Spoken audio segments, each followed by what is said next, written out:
She never said anything about wanting a boyfriend or even liking anyone. That doesn't mean she hasn't thought about it. I don't want to think about my sister thinking about having sex. This was a pretty brutal season for Mel all around, at least sort of internally. We talked earlier this season at the junket about how caring for Becca isn't just something Mel does, it's who she is. It gives her her purpose, structure, a sense of control. She's the primary caregiver of her twin sister, and so I think Mel has never had a single moment to think of what she actually wants. As that foundation begins to erode over the course of this season, how did you approach playing someone who is suddenly forced to figure out who they are without the identity they always relied on? Yeah, I think, Mel finds herself on such shaky ground. We're having sex. Lots of sex.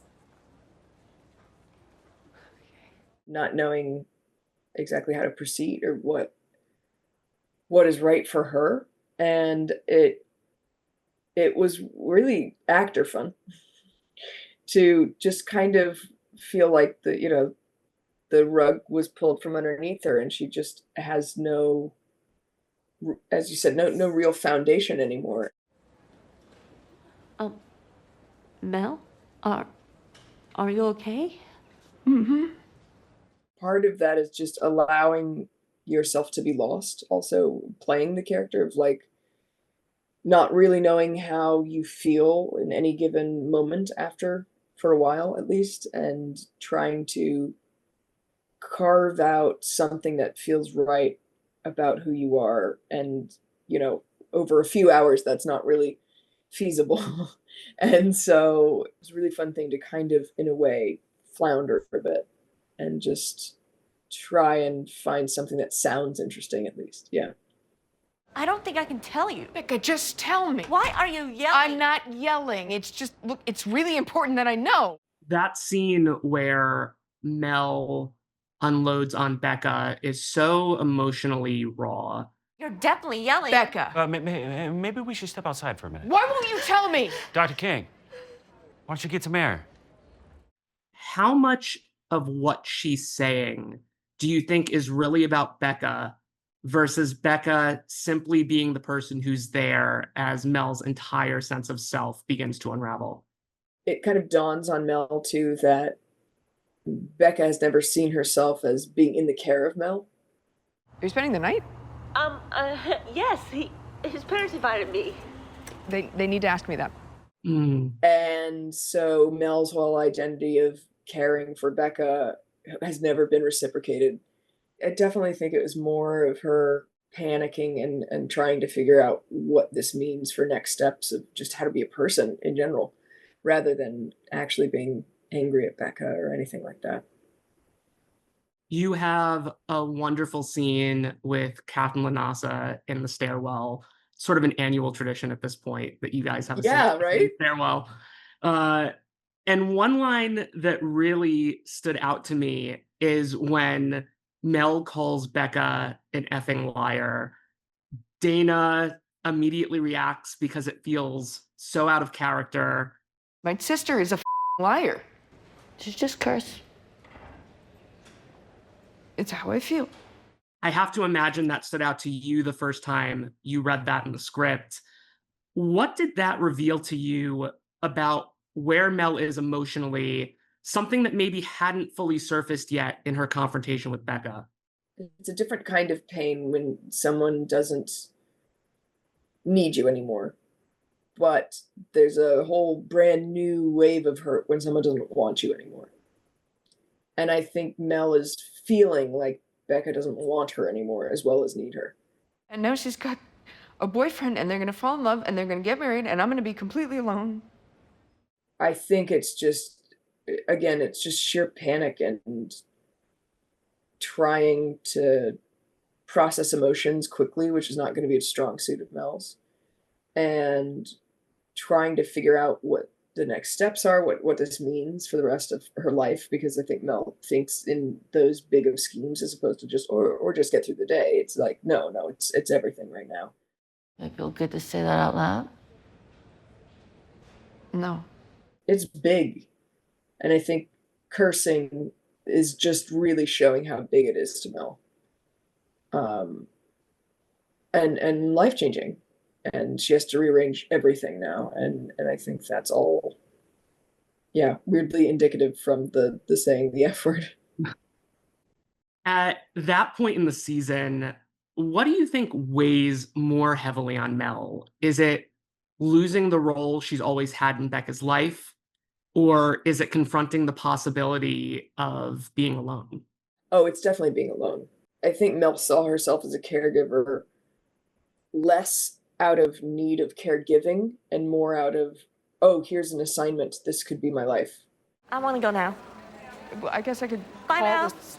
The idea that she's not needed or wanted anymore, as far as that goes, is kind of a devastating thing. I mean, Mel has seen herself as this person who truthfully has self-sacrificed like to a crazy degree in order for things to be right with Becca and herself in a way that also is not healthy as a relationship. It's not healthy to have a relationship like that. Okay, bye, Mel. Bye. Have fun. Just kind of knowing that the one person you thought would always be there now has other better things to do. I think just it's a new level of panic of being alone. And Mel was always kind of alone, but she had that one person, and so I think it was just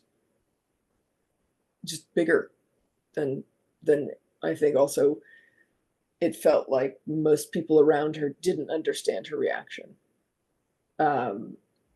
And even though they might be like sympathetic, they don't really understand the implications that she's feeling, and that it's like all or nothing here, and the answer is nothing now. And so, yeah. Well, Robbie's leaving for 3 months. And, with Robbie gone, I really don't want you to leave either. We've talked before about Mel losing her parents, which isn't something the show dwells on. Your parents were deported? Oh, no, I thought she said departed. But it's something I found myself thinking about a lot this season. I get the sense she's been fortunate to have strong female role models in her life. We know she worked with Alashimi at the VA, for instance. But after losing her father, I found myself wondering what kinds of male mentors she's had in her life. Did that factor into how you thought about Mel's relationships with Robby, and especially Langdon, and why Langdon's friendship and mentorship means so much to her? Dr. Langdon! Sold to Dr. Langdon. I would say with Robby, yes, but not with Langdon. I think Langdon has filled a new and different box in her life of kind of a brother. And it's not the dad relationship you're looking for, but it feels more equal. Your sister seems like she's pretty put together. Yeah. A lot more than I realized. And I think there's so much value in the idea that something I know Patrick and I both love to show in second season of like going from more mentor-mentee into like this somewhat like starting to shape into more equals. Thank you. By the way, for talking me down earlier. Having something where they're both very protective of each other, and they both kind of get each other. That which does not kill me makes me stronger. Frederick Nietzsche. Nietzsche, yeah. Not Kelly Clarkson. And, I think for Langdon, Mel is someone who will not judge. You never let me down. As a fault, like she cannot judge someone, really. And to have, I think, coming back from rehab and having all of this tough day, and there's still someone who's also completely believes he's good now. Wondering if I'm really ready to be back here. Well, of course you are. Like, I think everyone else is kind of like, ugh, it's only a matter of time before he relapses. And Mel's like, no, I believe you, you're done. And I think for Mel to have someone who tried to get to know her is everything. I know we loved playing that scene at the end. It just doesn't seem to have the same, unevenness that it did in the first season or even the start of the second season. It was just kind of like pals hanging out, talking about their day. Hell, I did a closed cervical reduction like an hour ago. Oh, I heard that must have been so intense. My hands are still shaking. And it was simple, and I thought the simplicity of that was also beautiful. But for the first season, yeah, Mel stuck to Robby like glue. Mm-hmm. It's just, someone who took, even in his, curmudgeonly Robby way, still did take an interest in Mel more than normal. Today was chaos. You were awesome. I think a lot of characters first season were like, I don't know what to do with you, so I'm just gonna like not be here. Mm-hmm. And he found himself not speaking her language exactly, but he was hyper encouraging of Mel. Actually, in both seasons, as much as Robby was in trouble in the second season, he still found times to reassure Mel. Average emergency physician catches a med mal case every 7 years. 9 times out of 10, the doctor wins. And so I think there's something he gets about her, but he doesn't really know how to word it either. And I think she definitely sees a father figure in Robby. It's nothing like getting wasted and just absolutely wailing to shake off a show like today. I could use a fun night. Issa and I previously spoke about Mel and Santos's karaoke excursion at the end of the season, and she had described it for Santos as primal scream therapy. Do you think Mel experiences it the same way, or is something else going on for her in that moment? I think normally, no, but I think that night was also primal scream therapy for Mel. I'm sure she'd make a really excellent mother. No one's as tired as Santos's second season, but to find whatever random energy bubble you have left in you and just go out after a long, tough day and just, what do they call them? Skrelting? The scream belting? Just skrelt. Skrelt like crazy. I mean, for Mel, it means so much more than I think it. I'm not going to project how Santos feels, but like, it means so much for Mel to be asked in general. You know what? All this. Do you want to go get a drink? Me? And to be trusted too, as someone who wouldn't be like the worst person to have during this event, Mm-hmm. And I think it also was just, so much of her day and so much of what she wanted to probably yell at Becca about. And, if she had a therapist, to be able to scream to her therapist about, and all of the different things there. I think having that it's the first time you see Mel physically, actually, metaphorically and literally take her hair down. Yes. And yes. so it's just like, oh, the structured person is letting loose a little bit. And I think it's much more of Mel trying on what it's like to be a little looser than something that comes naturally for her, which is why it's just a little awkward for sure. Yeah, Issa had mentioned that you two came up with the idea of Santos letting your hair down. And they were telling her, like, yeah, you can take your hair down. I was like, I should do it for her, because, like, she wouldn't do that. The reason I have the braid and the reason I will continue to have the braid for my character at work is because it's structure. It's perfect structure. I'm the only one whose hair does not get in the way because it's perfectly put into a braid that goes down my back, and it keeps me exactly in the moment. I don't have to worry about anything. It's not a very attractive braid. It's like very plastered down and like all of that because it's the most efficient. I don't think Mel enjoys being touched without permission. Mm-hmm.